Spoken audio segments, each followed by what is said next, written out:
사도행전 14장 1절로 7절 말씀을 보겠습니다. 사도행전 14장 1절로 7절 말씀 보겠습니다. 제가 봉독하겠습니다. 이에 이고니온에서 두 사도가 함께 유대인의 회당에 들어가 말하니 유대와 헬라의 허다한 무리가 믿더라. 그러나 순종하지 아니하는 유대인들이 이방인들의 마음을 선동하여 형제들에게 악감을 품게 하거늘 두 사도가 오래 있어 주를 힘입어 담대히 말하니 주께서 그들의 손으로 표적과 기사를 행하게 하여 주사 자기 은혜의 말씀을 정언하시니 그 시내에 무리가 나뉘어 유대인을 따르는 자도 있고 두 사도를 따르는 자도 있는지라. 이방인과 유대인과 그 관리들이 두 사도를 모욕하며 돌로 치려고 달라더니 그들이 알고 도망하여 루가오니아의 두 성 루스드라와 더베와 그 근방으로 가서 거기서 복음을 전하니라. 아멘. 주님을 힘입어야 합니다. 이런 주제로 오늘 말씀을 통해서 은혜를 나누겠습니다. 제가 지난 주간에 우리 시찰의 목사님들과 함께 제주도를 다녀왔습니다. 제주시에서 택시를 타고 가면서 택시 기사에게 물었습니다. 종교를 가지고 있습니까? 그러니까 천주교 다닌다는, 전 가족이 함께 천주교 나간 지가 30년이 되었다고. 주일이면 꼭 천주교 나가 성당에 가서 미사를 드린다고 합니다. 제가 물어보았습니다. 오늘 밤에 돌아가시면 천국에 들어갈 수 있겠습니까? 그러니까 그걸 어떻게 알겠습니까? 뭐 하나님이 사랑이시니까 받아주시겠지요. 구원의 확신이 없군요. 제가 그 기사에게 예수님의 십자가의 죽으심과 부활, 그리고 예수님의 심판과 그리고 천국과 지옥에 대해서 잠깐 전했습니다. 그리고 기사님, 예수님을 영접하시겠습니까? 사람이 마음으로 믿어 의에 이르고 입으로 시인하여 구원에 이른다고 말씀하고 영접하는 자 곧 그 이름을 믿는 자들에게는 하나님의 자녀가 되는 권세를 주셨으니 라고 말씀하셨습니다. 예수님을 내 마음의 구주로 영접해야만 구원받습니다. 그래야 영생을 얻습니다. 예수 그리스도 때문에 우리가 천국 가는 거지 인간의 공로로 가는 게 아닙니다. 어떤 종교 행위로 가는 것 아닙니다. 그러니까 예수님을 영접하시겠대요. 그래서 그 기사님이 차를 운전하고 가면서 제가 영접 기도를 시켰습니다. 따라하십시오. 하나님 아버지, 저는 죄인입니다. 따라했어요. 제가 간절히 기도해 주었습니다. 또 돈이 많은 사장님들이 골프를 치러 제주도에 왔어요.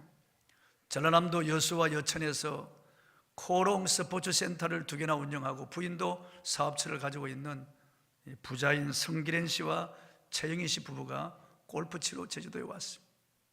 또 황태하 씨라는 분은 전국에 주유소를 많이 가지고 있는 분이고 전국 주유소에 기름을 공급하는 딜러요.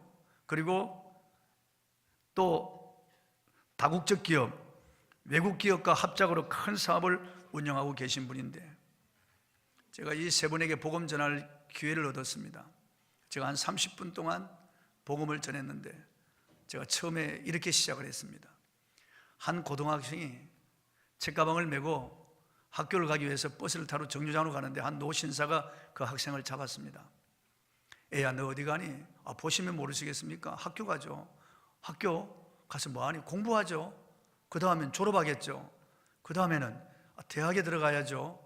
그 다음에는 대학 졸업하겠죠. 그 다음에는 회사에 취업하겠죠. 그 다음엔 뭐하니? 결혼하겠죠. 그 다음에는 자녀를 낳겠죠. 그 다음에는 어떻게 되니? 늙어지겠죠. 그 다음에는 학생이 머뭇거리더니 죽겠죠. 너 지금 죽으러 가는구나. 그러면서 제가 그랬습니다. 사실 인간이 살아간다고 하지만은 죽으러 가는 거예요. 시계 초침 소리와 함께 심장의 고동 소리와 함께 우리는 죽음을 재촉하는 소리를 듣습니다. 죽음은 누구에게나 다 다가오죠. 죽음 앞에 우리가 이뤄놓은 것이 모두가 다 물어 돌아가 버리고 맙니다. 인생은 죽음 앞에 물거품 같은 것이에요. 사람은 죽음을 두려워합니다. 죽음 앞에서는 항우장상도 영웅호걸도 절세미인도 다 한 줌의 흙으로 돌아가 버리고 마는 거죠. 죽음은 우리에게 허무와의 무의미를 안겨주고 죽음은 모든 것과 이별입니다. 죽음은 비참한 것입니다. 통곡입니다. 눈물입니다. 그런데 이 죽음이 어디로부터 왔을까요? 아무도 모릅니다. 종교가, 철학가, 교육가, 과학자들이 모여서 죽음을 의논하고 죽음을 연구해 보지만은 죽음의 실체에 대해서 알 길이 없습니다. 그냥 죽음은 죽음이라는 거예요. 그냥 죽음에 매여 있는 거예요. 죽음이 왕노릇하는 거예요. 죽음이 덮치면 모두가 흙으로 돌아가는데, 죽음은 이렇게 인생을 험악하게 만드는데도 이 세상의 가장 영원한 숙제요, 원수인 죽음에 대해서는 아무도 모르고 침묵한다는 거예요. 그런데 성경은 이 죽음에 대해서 정확하게 알려주고 있습니다. 죽음은 죄로부터 왔다는 겁니다. 죄의 삭은 사망이고 욕심이 잉태한 적 죄를 낳고 죄가 장성한 적 사망을 낳았다고 말씀하고 있습니다. 그러므로 죄의 바이러스가 인간에게 들어옴으로써 죽음이 왔다는 거죠. 인간이 이 땅에서 고통하는 질병의 고통과 늙어지는 것과 썩어지는 것은 다 죽음의 정조요. 이 죄 문제를 해결하지 않으면 죽음의 문제를 해결할 수 없는데, 인간은 죄 문제를 해결할 길이 없다는 거죠. 어떤 과학으로도 교육으로 종교로 이 죄 문제를 해결할 길이 없고, 죄는 점점 심각해져 간다는 거예요. 인간이 해결할 수 없는 죄와 죽음의 문제를 해결하기 위하여 하나님이 이 땅에 사람이 되어 오셨다고. 2000년 전능자께서 인간의 몸을 입고 이 땅에 오셔서 우리가 해결할 수 없는 죄, 죽음의 문제를 해결하셨는데, 그분이 십자가에서 우리의 속죄양이 되셔서 우리의 모든 죄를 짊어지고 저주를 받으시고 피 흘려서, 죄 없는 피를 흘려 우리의 모든 죄를 속하는 제사를 드리고 그의 보배 피로 우리의 죄를 용서해 주셨습니다. 그리고 무덤에 장사 지낸 지 사흘 만에 다시 살아나셔서 그분이 전능자 하나님이신 것을 보여주시고, 그분이 십자가로 우리의 모든 죄를 용서했다는 것을 다 밝혀 보여주셨다고. 그리고 이 복음을 전하라고 하셨습니다. 사장님들, 예수 그리스도 없이는 영원한 멸망에 들어갈 수밖에 없습니다. 예수님이 십자가에서 우리의 죄를 용서하셨고 죽으신 지 사흘 만에 부활하셔서 이 기쁜 소식을 전하라고 했지만은, 예수님을 영접하지 아니하면은 죄사함을 받을 수 없고 영생을 얻을 수 없고 천국에 들어갈 수 없습니다. 예수님이 없이는 심판받아 영원한 지옥 멸망으로 들어갑니다. 예수님을 영접하시겠습니까? 그리고 제가 영접 기도를 시켰습니다. 그분들이 영접 기도를 따라 하더라고요. 제가 눈을 뜨고 이렇게 보니까. 그래서 마침 그 자리에 목사님 6분이 있어서 함께 안수하면서 축복하자고 그랬어요. 그래서 목사님들이 다 안수 기도하고 제가 머리에 손을 얹고 축복해 드렸어요. 그리고 여수에 내려가시면은 가까운 교회에 꼭 나가시라고 제가 전해드렸습니다. 복음은 때를 얻든지 못 얻든지 전해야 됩니다. 복음은 시와 장소를 가리지 아니하고 복음은 전해져야 됩니다. 하나님이 복음 전할 기회를 주실 때 우리는 주저하지 말고 담대하게 복음을 전해야 됩니다. 바울과 바나바 일행이 비시디아 안디옥에서 복음을 전하여 많은 영혼을 얻었습니다. 이에 유대인들이 시기가 가득하여 바울과 바나바를 그 지방에서 쫓아내었습니다. 그들은 박해를 받고 쫓김을 받았지만은 기쁨과 성령이 충만했다고 했습니다. 그들은 비시디아 안디옥을 떠나서 이고니온으로 갔습니다. 이고니온은 비시디아 안디옥 쪽에서 동남쪽으로 140km 떨어진 지금의 터키 코냐라고 하는 도시입니다. 바울 일행은 이고니온에서도 동일한 복음을 전했습니다. 유대인 회당에 들어가서 그들이 복음을 전했습니다. 본문 1절을 한번 읽어보겠습니다. 시작. 이에 이고니온에서 두 사도가 함께 유대인의 회당에 들어가 말하니 유대와 헬라의 허다한 무리가 믿더라. 이고니온에서 두 사도가 함께 유대인의 회당에 들어가 말하니, 여기 말하니라고 하는 말은 헬라어로 카토, 토, 아우토라고 하는 말로 되어 있는데 영어로는 so라고 해서 그렇게 말하되, 혹은 동일한 방식으로 말하되, 그런 뜻입니다. 사도 바울과 바나바가 이고니온에서 말씀을 전했는데 안디옥에서 전한 말씀과 동일했다는 거예요. 예수님의 십자가의 죽으심과 부활, 그리고 예수 그리스도를 믿음으로 말미암아 의롭다함을 받는 이 복음을 전했다는 거예요. 이것이 저와 여러분이 전해야 할 복음입니다. 바울과 바나바가 이고니온에서 복음을 전하니 거기도 준비된 영혼들이 있었습니다. 1절을 다시 한번 읽어보겠습니다. 시작. 이에 이고니온에서 두 사도가 함께 유대인의 회당에 들어가 말하니 유대와 헬라의 허다한 무리가 믿더라. 준비된 영혼들을 만나게 됩니다. 언제나 준비된 영혼들이 있습니다. 그리고 우리는 누가 작전된 자인지 아니면 누가 불택자인지 알 수 없지만은 우리가 복음을 전하면 준비된 영혼들이 있는 겁니다. 조금 전에 우리가 본 영상에 그 권사님이 복음을 전해서 그 자매가 예수를 믿고 집사가 되고, 그분이 또 다른 자매에게 복음을 전해서 또 믿고, 이렇게 복음은 건너가는 거예요. 본문 2절을 한번 읽어보겠습니다. 시작. 그러나 순종하지 아니하는 유대인들이 이방인들의 마음을 선동하여 형제들에게 악감을 품게 하거늘. 불순종의 영에 사로잡힌 유대인들이 사람들을 선동해서 형제들에게 악감을 품게 했습니다. 그리고 믿기로 작정한 사람들 중에서도 넘어간 사람들이 있습니다. 그러므로 교회 등록을 시켰다고 안심하고 있으면 안 됩니다. 적어도 새가족반에 들어가서 새가족반을 한 사람들은 그래도 넘어지지 않습니다. 그렇게. 그러나 새가족반을 하지 않은 사람들은 떨어져 나가는 확률이 너무나 높습니다. 등록을 시켰다고 다 신자가 되는 건 아니라 그 말이죠. 악한 영이 그냥 두지 않습니다. 그 영혼을 도로 빼앗아가는 거예요. 유대인들의 방해는 더욱 심해져 갔습니다. 본문 5절을 한번 읽어보겠습니다. 시작. 이방인과 유대인과 그 관리들이 두 사도를 모욕하며 돌로 치려고 달라더니, 그들은 돌을 들고 사도들을 치려고 했습니다. 하마터면 돌에 맞아 죽을 뻔했습니다. 그렇지만 사도들은 전도를 포기하지 않습니다. 3절에 보면은 두 사도가 오래 있어 주를 힘입어 담대히 말했다고 했습니다. 유대인들의 반대와 선동과 악감을 품은 박해가 있었고, 선동된 이방인들과 관리들이 유대인들과 합세해서 두 사도를 모욕하고 돌로 치려고 했지만은 이들은 뒤로 물러가지 않고 그곳에 오래 머물면서 전도했다는 거죠. 살벌한 도시입니다. 유대인들이 두 사도를 돌로 쳐서 죽이려고 하는 이 도시지만은 한 영혼이라도 더 얻기 위해서 그들은 그 살벌한 도시에 머물러 있으며 복음을 전했습니다. 예수님은 누가복음 15장 4절에서 이런 영혼을 찾는데 이런 것을 찾아내기까지 찾아다니지 아니하겠느냐, 찾아내기까지 찾아다니지 아니하겠느냐 그랬습니다. 또 8절에 보면 다시 찾아내기까지 부지런히 찾지 아니하겠느냐. 예수님은 한 영혼을 포기하지 않습니다. 찾을 때까지 찾는다는 거예요. 절대로 포기하지 않는 한 영혼에 대한 주님의 관심과 사랑을 읽을 수 있는 말씀입니다. 저도 그렇고 여러분도 그렇고 너무 쉽게 포기합니다. 교회 등록하고 나오지 않는 사람들에 대한 관심이 별로 없습니다. 교회 출석하다가 안 나오는 사람들, 이들을 찾고 또 찾아야 되는데, 잃어버린 영혼을 찾고 또 찾아야 되는데 쉽게 포기하는 거예요. 이게 병폐입니다. 우리의 가장 큰 적은 마귀가 아니라 바로 내 자신이라고 하는 사실을 잊지 말아야 됩니다. 내 안의 안일함과 게으름 혹은 세상을 사랑하는 마음이 바로 큰 적이고, 적단주의와 종교 매너리즘에 빠져있는 그 상태가 바로 심각한 하나님의 원수요 나의 원수라고 하는 것을 알아야 됩니다. 그러므로 우리들이 한 영혼을 찾는 일에 중보기도하며 계속 찾고 또 찾아야 된다. 돌아올 때까지 포기하지 말고 계속 이름을 부르며 기도해야 됩니다. 5만 번 기도 응답을 받은 조지 밀러 목사님, 우리에게 기도의 사람으로 알려진 조지 밀러 목사님은 자신과 매우 친한 친구 5명을 주님께로 인도하기 위하여 기도하기 시작했습니다. 기도를 시작한 지 5년 만에 그중 1명이 그리스도인이 되었습니다. 그리고 10년 후에 2명이 하나님께로 돌아왔습니다. 그는 계속해서 남은 2 친구를 위해서 기도했습니다. 25년이 지난 후에 4번째 친구가 구원받았습니다.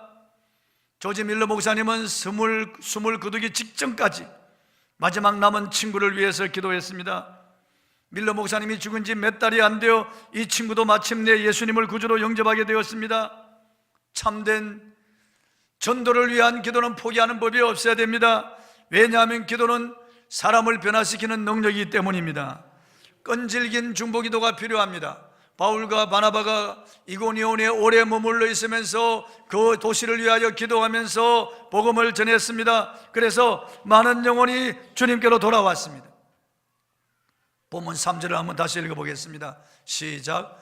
두 사도가 오래 있어 주를 힘입어 담대히 말하니 주께서 그들의 손으로 표적과 기사를 행하게 하여 주사 자기 은혜의 말씀을 증언하시니, 바울과 바나바는 주님을 힘입고 담대히 전도했다고 그랬습니다.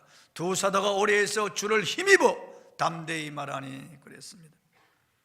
말씀을 전할 때마다 박해가 있었습니다. 그러나 중단하지 아니하고 담대히 말씀을 전할 수 있었던 것은 주님을 힘입었기 때문입니다. 그들을 박해하는 유대인들을 바라보지 않았습니다.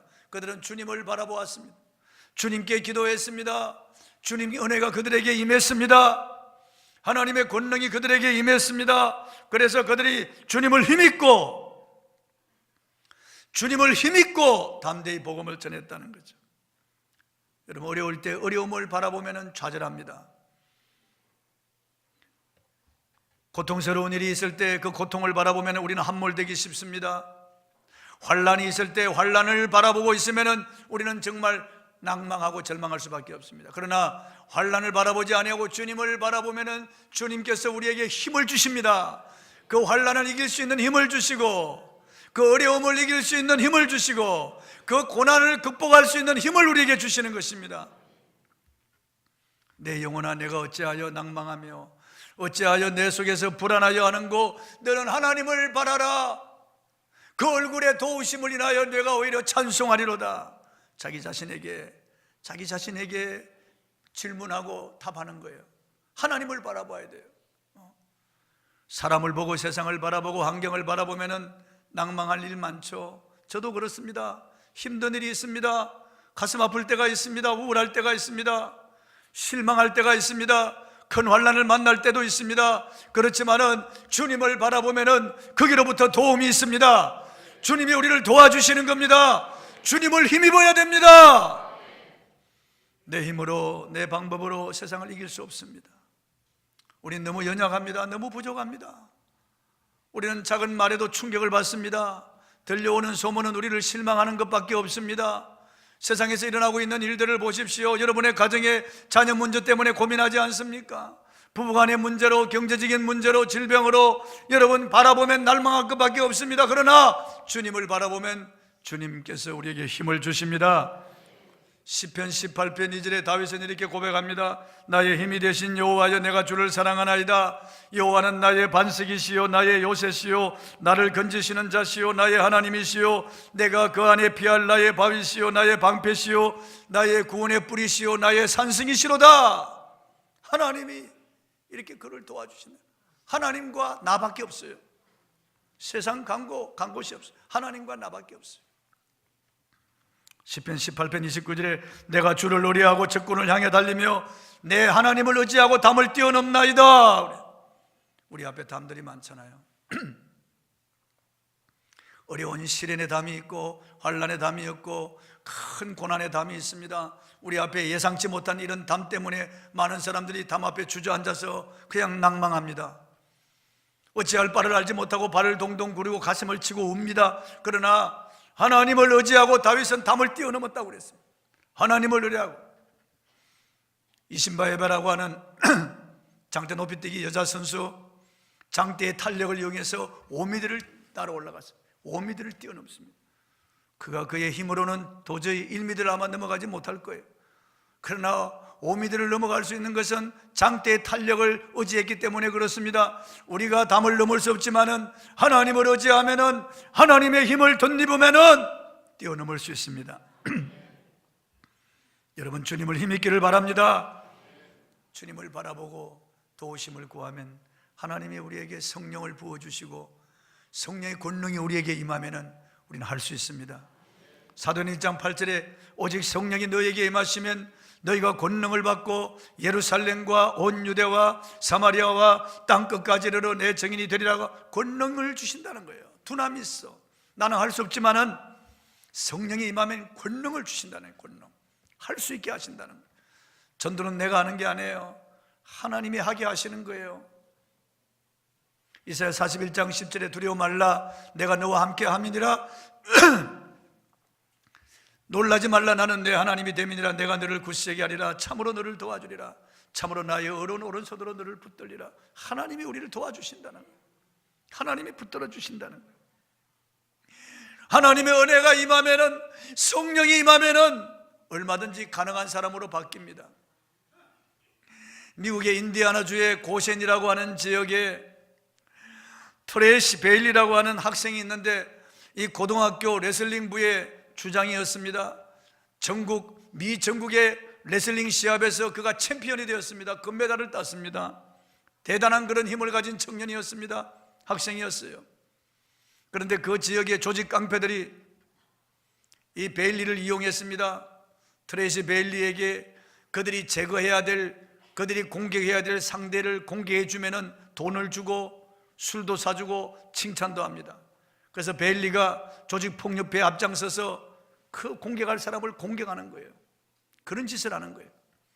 어느 날 술을 마시고 학교 담을 뛰어넘어 들어가서 학교의 기물을 파괴하고 기물을 가지고 나왔어요. 고등학생이었지만은 경찰에 체포당하여 재판에 회부되었고, 판사는 죄질이 너무 악하기 때문에 그 5년 선고를 했습니다. 징역 5년을 선고했습니다. 감옥에 들어간 트레이시 베일리가 감옥 안에서 이를 갈면서 나가면 누구도 죽이고 누구도 죽이겠다는 거예요. 자기를 체포한 경찰도 죽이고 검사도 죽이고 판사도 죽이고 다 죽이겠다는 거예요. 그러면서 감옥에서 정오심으로 가득 찼습니다. 어느 날 그가 거울을 보는데 그의 얼굴이 마귀 얼굴처럼 변한 거예요. 분노와 정오심으로 들끓던 그 마음, 그 때문에 얼굴이 그렇게 마귀 행상으로 바뀐 거예요. 그는 그 자리에 무릎을 꿇었습니다. 어릴 때 교회 나갔던 생각이 났어요. 그래서 그는 주님을 찾았습니다. 그는 울면서 도와달라고 살려달라고 하는데 간수가 그 모습을 보고 손을 얹고 같이 기도해 주었는데 성령이 그에게 임했습니다. 그래서 성령의 불을 받았습니다. 트레이시 베일리가 교도소에 있는 그 교회에 나가게 되고 성경 공부에 참여했습니다. 하나님의 말씀을 읽을 때마다, 공부할 때마다 그의 마음이 뜨거워지고 이 베일리가 변화를 받았습니다. 전혀 딴 사람이 되었습니다. 그의 얼굴이 정말 천사 얼굴처럼 바뀌기 시작했습니다. 그는 모범수가 되어서 감옥에서 나왔습니다. 그리고 공부를 하고 대학에 들어가서 수학을 전공했습니다. 그리고 임용고시를 보고 고등학교 수학 선생님이 되었습니다. 고등학교 내에서 문제 있는 서클의 아이들을 다 불러 모아가지고 그가 자기 과거를 이야기해 주면서 그들을 가르치고 예수 그리스도의 복음을 전했습니다. 아이들이 변화되기 시작했습니다. 놀라운 일들이 일어났습니다. 한 사람이 주님을 힘입고 변화되니까 또 다른 사람들이 변화되기 시작한 거예요. 정부가 이를 알고 1993년 미 전역의 교사 중에서 최우수 교사상 받고 백악관에 불려가서 대통령 표창을 받았습니다. 한 사람이 주님의 은혜를 받고 변화를 받으니까 많은 사람들을 변화시키는 그런 통로가 되는 겁니다. 3절을 다시 한번 보겠습니다. 3절 시작. 두 사도가 오래 있어 주를 힘입어 담대히 말하니 주께서 그들의 손으로 표적과 기사를 행하게 하여 주사 자기 은혜의 말씀을 증언하시니 표적과 기사가 나타나기 시작했어요. 복음을 전하는 자들에게 이런 표적과 기사가 따른다고 주님이 약속하셨는데 과연 이런 표적과 기사가 나타났습니다. 병든 자들이 낫고 귀신이 떠나가고 사람이 삶이 바뀌는 이런 표적이 나타나기 시작하는 거예요. 기사와 표적이 구원을 주는 건 아닙니다만은 이 기사와 표적은 복음을 전하는데 도구가 될 수 있습니다. 예를 들면 연기자가 무대에서 연기할 때 조명이 따라가면서 연기자를 비추어 줍니다. 표적과 기사는 조명과 같은 것입니다. 표적과 기적은 예수님이 살아계신 하나님이시며 그분의 십자가 부활은 죄인을 위한 역사적 사실임을 조명해 주는 것입니다. 주님은 전도자에게 반드시 이런 표적과 기사가 따를 것이라고 했습니다. 마가복음 16장 15절 이하에 보면은 너희는 온 천하에 다니며 만민에게 복음을 전파하라. 믿고 세례를 받는 자는 구원받을 것이요 믿지 않는 자는 정죄를 받으리니 믿는 자들에게는 표적이 따르니 곧 저희가 내 이름으로 귀신을 쫓아내며 새 방언을 말하며 뱀을 집으며 무슨 독을 마실지라도 해를 받지 아니하며 병든 자에게 손을 얹은 적 나으리라고 하셨어요. 지금도 해외 나가서 복음 전하는 선교사들, 그 나라 어느 문화, 음식, 기후, 풍토가 다른 그곳에서 복음을 전하려니까 너무나 힘들고 어렵습니다. 그래서 하나님께서 표적과 기사를 주는 거예요. 많은 선교사님들이 기도할 때 이런 표적과 기사를 본다고 보고하는 것입니다. 주님은 70인 제자들에게 둘씩 짝을 지어 이스라엘의 각 마을로 보내면서 가서 복음을 전하고 병든 자를 고치고 나병 환자를 깨끗하게 하고 귀신을 쫓아내라고 했습니다. 제자들이 이에 나가서 복음을 전할 때 과연 병든 자들이 낫고 나병 환자가 깨끗하게 되고 귀신이 쫓겨나가는 것을 경험했습니다. 그들은 우리와 다를 바가 없이 연약한 자들이에요. 그들은 예수님 십자가에 못 박힐 때 도망가 버린 사람들이에요. 그런데도 그들이 나가서 복음을 전할 때 이런 표적이 따랐다고요. 그들이 돌아와서 보고할 때 주님 주의 이름으로 귀신들도 떨고 항복하더이다라고 할 때 예수님께서 귀신들이 너에게 항복하는 것으로 기뻐하지 말고 너 이름이 하늘에 기록된 것으로 기뻐하라고 그랬습니다. 그렇습니다. 귀신 떠나가고 병 낫고 하는 것보다 하늘에 기록되는 것, 한 영혼이 구원받는 것, 그것이 중요하다는 겁니다. 온 천하보다 한 영혼 구원받는 것이 더 중요하다는 겁니다. 이런 기적이 일어나고 이적이 일어날 수 있지만은 그것은 한 영혼 구원을 위해서 주님이 주신다는 거예요. 우리들이 오랫동안 교회 직분을 받고 신앙생활을 해도 복음 전하지 아니하면은 우리는 힘을 잃어버립니다. 우리가 오랫동안 신앙생활 하지만은 우리가 복음 전하지 아니하고 복음에 대해서 나태하고 복음을 사장시킨다면은 우리는 복음에 대한 능력을 잃어버리죠. 그러나 우리가 복음을 전하면은 표적이 따릅니다. 우리의 자녀들이 잘 되고 우리의 직장과 사업에 하나님이 책임져 주시고, 우리가 복음을 전하면 건강도 주시고, 우리가 복음을 전하면 가정의 화목도 주시고, 복음을 전하면 모든 말씀이 생에 이루어지는 것을 보게 됩니다. 본문 6절 7절을 한번 읽어보겠습니다. 시작. 그들이 알고 도망하여 두 성 루스드라와 더베와 그 근방으로 가서 거기서 복음을 전하더라. 박해자들이 두 사도를 돌로 치려고 하니까, 돌로 쳐서 죽이려고 하니까 그들이 도망했습니다. 비시디 안디옥에서도 사람들이 박해하니까 이고니온으로 왔고, 이고니온에서도 복음 전하여 많은 사람이 믿었지만은 유대인들이 선동하여 돌로 치려고 하니까 다시 도망하여 루가오니아의 두 성 루스드라와 더베에 와서 거기서 또 복음을 전합니다. 갈라디아 4장 13절에 보면 그 지방에서 바울이 병에 걸렸다고 했습니다.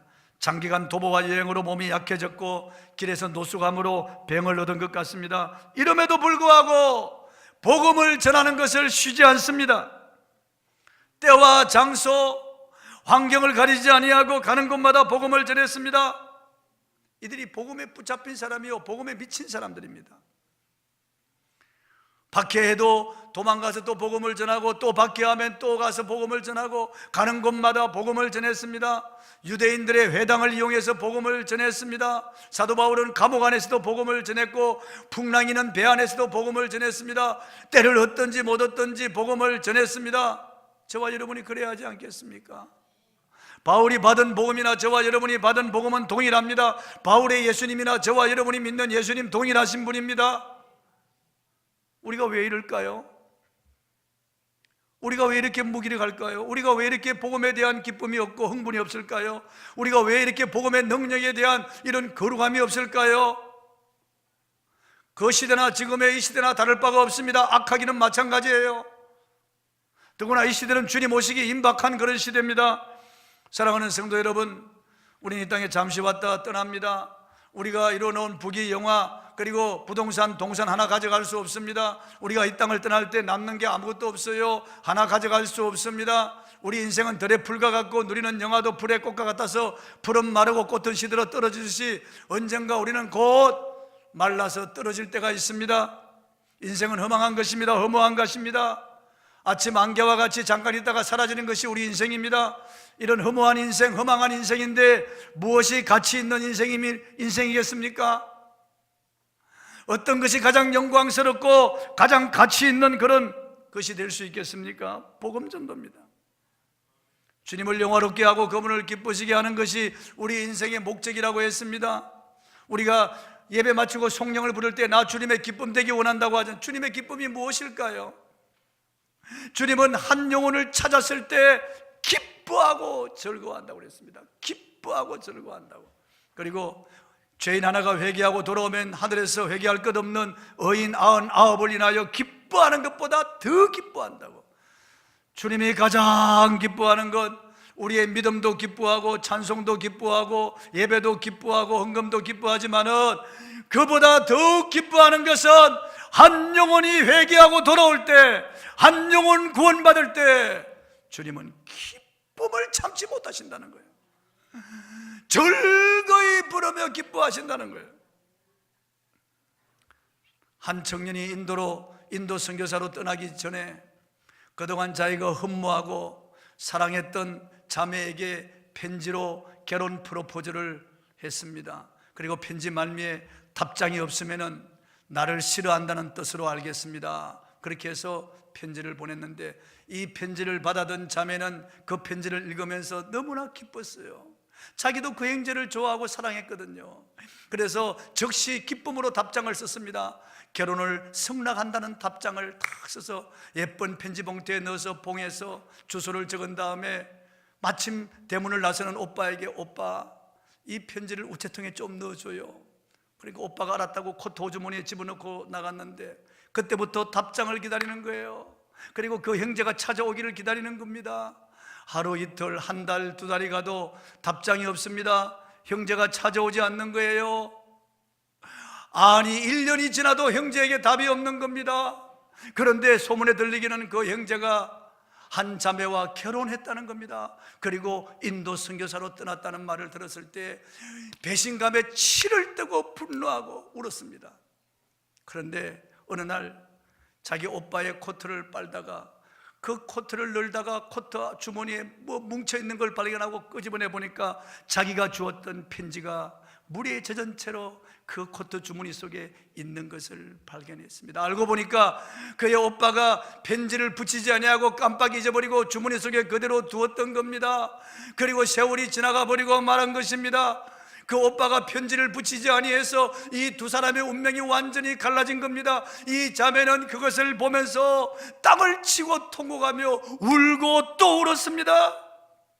우리는 혹시 예수님으로부터 가장 아름다운 사랑의 편지를 전해달라는 부탁을 받고도 지금까지 세상 일에 분주해서 까맣게 잊고 있지는 않았는지요? 여러분의 품에 그 소중한 편지를 넣어두고 몇 달 몇 년 세월을 그냥 보내고 있지는 않습니까?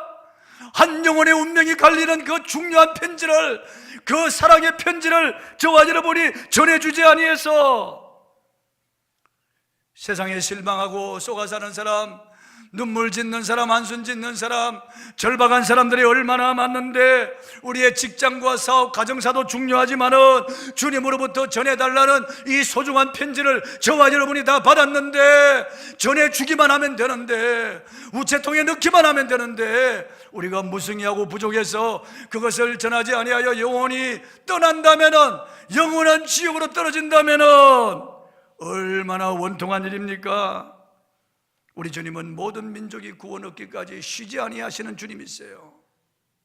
우리가 주님의 심장을 가지고 일어나 이 복음을 전해야 되겠습니다. 사도는 몸이 아파도 이고니온에서 쫓겨나면서 노숙하며 몸이 아프고 병들어도 루스드라와 더베에 와서 또 복음을 전했다고 했습니다. 또 복음을 전했다고 했습니다. 복음은 쉬어서 될 일이 아니고, 복음은 우리가 간직하고만 있어서 될 일이 아닙니다. 복음은 주님의 심장을 가지고 전해져야 됩니다. 또 전해져야 됩니다. 찬송하고 기도하겠습니다.